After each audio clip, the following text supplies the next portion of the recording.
Hi friends, welcome to Jo's kitchen. நீங்கள் இன்னும் நம்ம ஜோஸ் கிச்சன் சேனலை சப்ஸ்கிரைப் பண்ணலையா? சட்டுன்னு சப்ஸ்கிரைப் பண்ணிவிட்டு லைக் பட்டனை தட்டி விட்டுட்டு வாங்க வீடியோக்குள்ளார போகலாம்.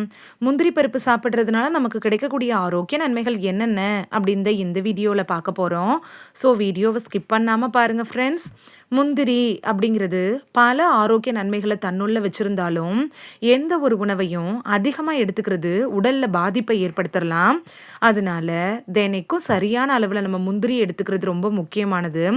ஒரு நாளைக்குன்னு எடுத்துக்கிட்டோம்னா அதிகபட்சமாக 18 முந்திரிகள் வரைக்கும் நம்ம எடுத்துக்கலாம். அதுக்கு மேலே நம்ம எடுத்துக்கக்கூடாது. சரி வாங்க, முந்திரி சாப்பிட்றதுனால அது என்னென்ன நோய்களுக்கு எல்லாம் மருந்தாக பயன்படுது அப்படின்னு பார்த்துட்டு வந்துடலாம். உடல் எடையை கட்டுக்குள் வைக்கிறதுல முந்திரி எப்படி பயன்படுது அப்படின்னு பார்க்கலாம். முந்திரியில புரதம், நார்ச்சத்து, நல்ல கொழுப்புகள் இதெல்லாம் அதிகமாக இருக்கு. நார்ச்சத்து இருக்குல்ல, இது நம்மளோட செரிமான அமைப்போட ஆரோக்கியத்துக்கு உதவியா இருக்கும். முந்திரியில் இருக்கக்கூடிய சத்துக்கள் காரணமா அது பசியை கட்டுப்படுத்துது. இதனால நமக்கு பசி எடுக்கிறது குறையுது. இயற்கையாவே உடல் எடையை குறைக்கிறதுக்கு உதவக்கூடிய ஒரு பருப்பு வகை அப்படின்னா முந்திரி சொல்லலாம். ரத்த சர்க்கரையை கட்டுக்குள் வைக்கிறதுல முந்திரி பருப்பு எப்படி பயன்படுது அப்படின்னு பார்க்கலாம். முந்திரி இருக்குல்ல, இது உடல்ல ரத்த சர்க்கரை அளவை கட்டுப்படுத்த உதவுது. ரத்த சர்க்கரை அளவுல நேர்மறையான விளைவை ஏற்படுத்துது. சர்க்கரை நோயாளிகளுக்கு பயனளிக்கக்கூடிய ஒரு உணவா கூட முந்திரி இருக்கு. கொலஸ்ட்ராலை குறைக்கிறதுல முந்திரி எப்படி பயன்படுது அப்படின்னு பார்க்கலாம். முந்திரி உடம்புல இருக்கக்கூடிய கெட்ட கொழுப்பை கரைக்கிறதுக்கு உதவியாக இருக்கும். உடம்புல இருக்குள்ள அந்த கெட்ட கொழுப்புகள் தான் உடல் எடை அதிகரிக்கிறதுக்கு ஒரு முக்கிய காரணமாக கூட இருக்கு.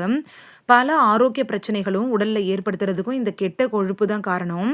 முந்திரியை சாப்பிட்றதன் மூலமாக இந்த கெட்ட கொழுப்பை நம்ம குறைச்சிக்கலாம். முந்திரியை உணவில் சேர்த்துக்கிறதன் மூலமாக அது உடலுக்கு பல நன்மைகளை தருது. இதையத்தான் ஆரோக்கியமாக வச்சிருக்கிறதுல முந்திரி பருப்பு எப்படி பயன்படுது அப்படின்னு பார்க்கலாம். 2007ஆம் ஆண்டு நடத்தப்பட்ட ஒரு ஆய்வில் வாரத்துக்கு 4 முறைக்கு மேலே முந்திரி பருப்பை சாப்பிட்றவங்களுக்கு வரக்கூடிய இதய நோயோட அபாயங்கிறது 37% குறைவாக இருக்கிறதா கண்டுபிடிச்சிருக்காங்க. இதயம் பலவீனமாக இருப்பவங்க கூட முந்திரி பருப்பு எடுத்துக்கலாம். செல் சேதத்தை தடுக்கிறதுல முந்திரி எப்படி பயன்படுது அப்படின்னு பார்க்கலாம். பொதுவாக நட்ஸ்கள் எல்லாமே அதிகமான ஆக்சிஜனேற்ற உள்ளடக்கத்தை தன்னுள்ள வச்சிருக்கு. உடல்ல சேதத்தை ஏற்படுத்தக்கூடிய செல்களை தடுக்க உதவுது. இது உடலை நோயிலிருந்து பாதுகாக்குது. உடம்புல ஏற்படுள்ள அந்த வீக்கம் மாதிரியான பிரச்சனைகளை சரி செய்யறதுக்கு முந்திரி ரொம்ப யூஸ்ஃபுல்லாக இருக்கும். பச்சையாக இருக்கிற முந்திரியை விட வறுத்த முந்திரியில் அதிக ஆக்சிஜனேற்ற திறன் இருக்குது. இந்த வீடியோவில் முந்திரி பருப்பு சாப்பிட்றதுனால நமக்கு கிடைக்கக்கூடிய ஆரோக்கிய நன்மைகள் என்னென்ன அப்படின்னு தான் பார்த்தோம். இனி மிஸ் பண்ணாமல் முந்திரியை சாப்பிட்டு பலன் பெறுவீங்க அப்படின்னு நம்புகிறேன். இது உங்களுக்கு ரொம்ப யூஸ்ஃபுல்லாக இருந்திருக்கும் அப்படின்னு நம்புகிறேன். இந்த வீடியோ உங்களுக்கு பிடிச்சிருந்துச்சுன்னா லைக் பட்டனை தட்டி விடுங்க. அப்படியே ஹைப் பட்டனையும் தட்டி விடுங்க. இது உங்கள் ஃப்ரெண்ட்ஸுக்கு பயன்படணும் அப்படின்னு நினச்சிங்கன்னா ஷேர் பண்ணி விடுங்க. நிறைய பேர் சப்ஸ்கிரைப் பண்ணாமல் பார்க்குறீங்க ஃப்ரெண்ட்ஸ். நீங்களும் சப்ஸ்கிரைப் பண்ணிவிட்டு பார்த்தா நமக்கு பவர் கிடைக்கும். நீங்கள் சப்ஸ்கிரைப் பண்ணிவிட்டு பார்க்குறது இது மாதிரியான வீடியோக்கள் தொடர்ந்து போடுறதுக்கு எங்களை மோட்டிவேட் செய்கிற விதமாக அமையும் ஃப்ரெண்ட்ஸ். சப்ஸ்கிரைப் பண்ணுறதோட மட்டும் இல்லாமல் பக்கத்தில் இருக்க பெல் ஐக்கானை கிளிக் பண்ணி ஆளுங்கிற ஆப்ஷனை கிளிக் பண்ணி வச்சிட்டிங்கன்னா நாங்கள் வீடியோ போட்ட உடனே நோட்டிஃபிகேஷன் உங்கள் செல்ஃபோனை வந்தடையும். நாளைக்கு வேறொரு ஆரோக்கியமான பதிவில் சந்திக்கலாம். Thank you, by.